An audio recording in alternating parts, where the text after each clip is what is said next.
Gio from Fit Education.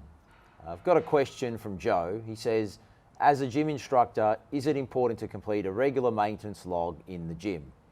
Well, by completing a maintenance log, we look after our insurance, so any sort of risk. So we're looking at equipment that is faulty. If we find that, we document it, we keep it, a record of it.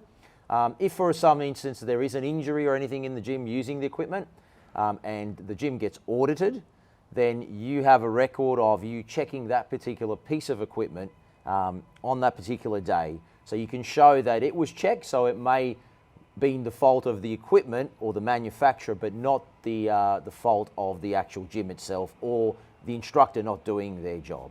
So definitely it is very important to complete a maintenance log in the gym. Thank you.